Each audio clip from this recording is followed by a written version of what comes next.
Welcome back to the Stitching Corner, guys, with me, Miss Mel.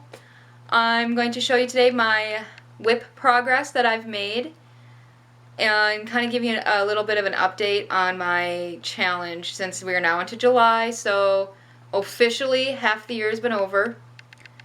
So the first WIP I'm going to show you is Middle Earth. Haven't stitched a lot on this one, and a lot of it has to deal with the fact that, well, lately I haven't stitched a lot on it. A lot of it has to deal with the fact that it is a lot of earth tone, and it can get boring, but it has not only does it have earth tone, but then it also has lots and lots and lots of confetti. I'm working on the Heaven and Earth, what we call the original version on the bulletin board, and in the Heaven and Earth Lord of the Rings themed Facebook group.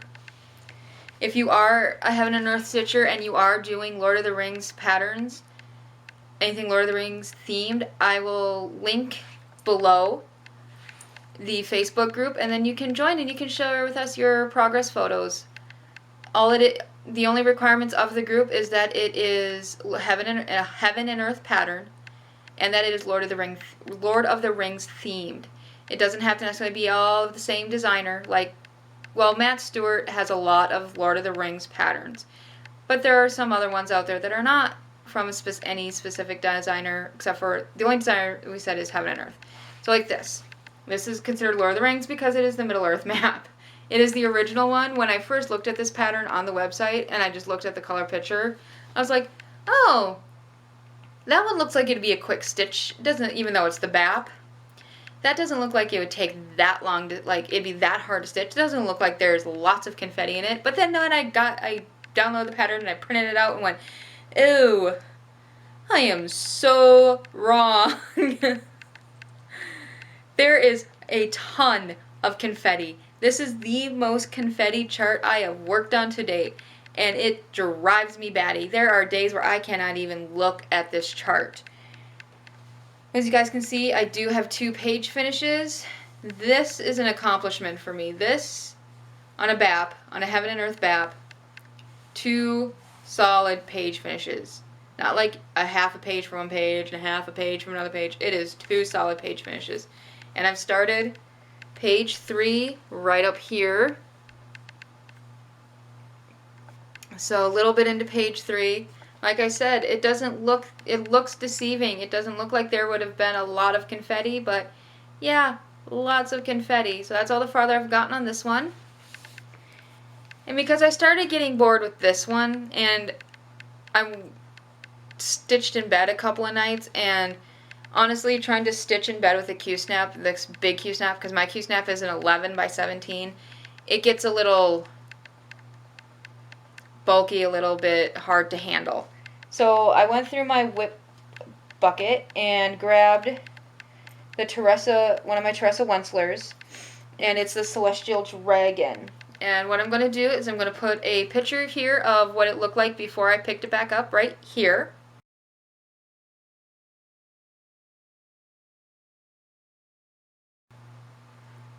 So that's what, okay, you guys saw that? That's what it looked like. I haven't done much, but there. I have filled in that blue area here, this blue area here, and I finished the kanji up in this corner, and then I finished some of the diamond working here. Now those people who have seen this pattern, own this pattern, have stitched this pattern, know what I am in for. This is just a section, like a corner of a page. This pattern is huge, and I don't have the pattern next to me, but it's huge. There's a lot of back stitching. I don't believe there's any specialty stitches in this one this time, but there's a lot of back stitching and a lot of beading, and back stitching with blending filament. That's going to be a new experience. And a ton of beading. Like, I already showed you in my haul the other 2 Crinics that I had to get, the number 4 braid and the blending filament in the same color. That blending filament, that gold blending filament, I'll be back stitching with. But not only does this use blending filament to backstitch, number 4 braid to couch and beading, it has blended needles. Just about, there is as many solid colored needles in here as there are blended needles. And some of these blended needles also use a blending filament. I have 3 different blending filaments in one chart. That's never happened to me before. So this one might be something where I'll get it done and I'll show you guys all the stitching, and then I'll show you guys, I'll have like stages of finishing. I'll have like, I have finished all the stitching. Now I have finished all the back stitching. Now I finished all the beading, and now it's going to go into my finished bucket where it will wait to one day get framed until I can afford it, because I have a very good feeling that this one's going to cost a lot because it's so big and I like to mat my stitching. But that's just me because I'm a framer and I know and I the mind of a framer, it gets so hard. No, I'm not doing a framing rant in this video. I will not do it. I will do a separate video explaining some of the reasons behind the techniques that framers use when framing any stitching, quilting, needlepoint, cross stitching, any stitching. The reason why we use these techniques and the reason why we do some suggestions for you. I'll explain the mentality behind that, so maybe the next time you guys go to your stitching shop, your sticker shock at the price of getting your piece framed will kind of have an understanding in your mind of why. So watch for that video. And then I realized that I didn't have, and then with this one I realized I didn't have all the colors, and that was before the sale at the Independence Day sale where I bought all the colors for it anyway. I didn't have all the colors. Yes, I have the whole library, but my library does get broken up into projects, and I don't like to rob from one project just to stitch another. That's why I have them in project boxes. If I end up with multiples of 310, I end up with multiples of 310. It doesn't bother me. But one of my WIPs that I did have all the colors for, and was a small WIP. It's a small pattern by Heaven and Earth standards. Yes, a lot of my WIPs are Heaven and Earth because when I fell in love with Heaven and Earth, I ignored all my other stitching and went slowly to Heaven and Earth, and now I'm trying to slowly work it all back in. But this one was a freebie on the bulletin board. It's not a chart. There is a chart, I believe it's still available on Heaven and Earth, and if it is, I will link the full chart in the bottom that this one was inspired from, where she took the cutting for this bookmark from. It is a jasmine. It is a jasmine pattern. Jasmine Beckett Griffith. It is one of her patterns. It was a freebie stitch along for the bulletin board in 2009. I believe this was the 2009 stitch along. I'll have to check my records. I might be mistaken, but my pattern says copyright 2009. And Michelle usually copyrights the patterns the year they're put out. And what the, I know Mrs. Milky Bar Kid has explained it because me and her last year ended up choosing the same pattern, which was really cool to see. I didn't know that we had done that until I watched her video. See, on these bulletin boards of these designers that we stitch from, we all may already know each other from those bulletin boards, but some of us had different IDs. So now that we have, now YouTube is here for our stitching community, so now we can finally put faces to names, and then names to our other usernames out there. Like here on YouTube, I'm Miss Mel, but because I've been with, when I discovered Heaven and Earth, I didn't have a YouTube channel. I didn't, and I just am on, I think I'm on there underneath my, I'm on the Yuku Heaven and Earth bulletin board. I am there as, well, now I sign all my stuff as Miss Mel, but my username on the board is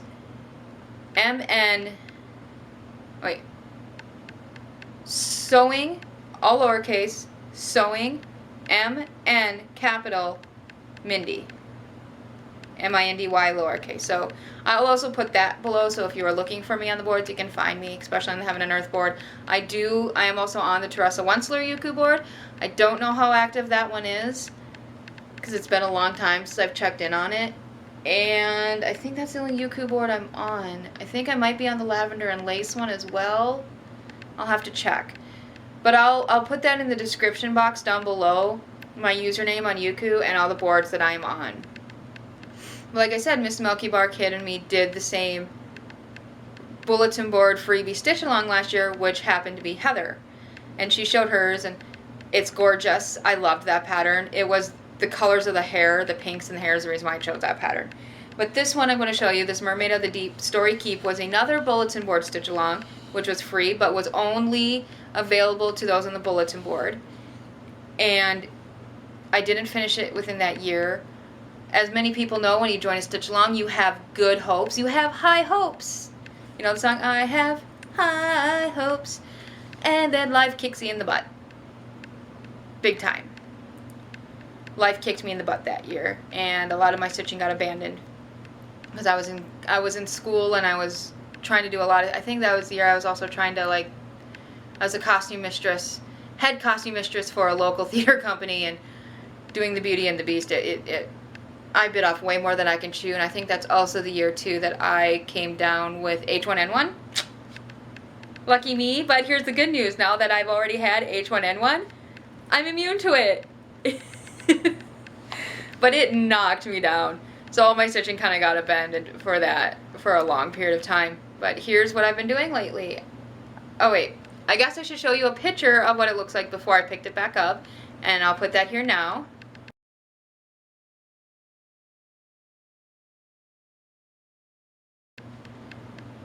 And this is what it is. I've rolled some of it up, so I've finished quite a bit because I've been able to roll it up. Her full face is now in. I have one stitch in each eye to get in there, and now I'm starting to go down.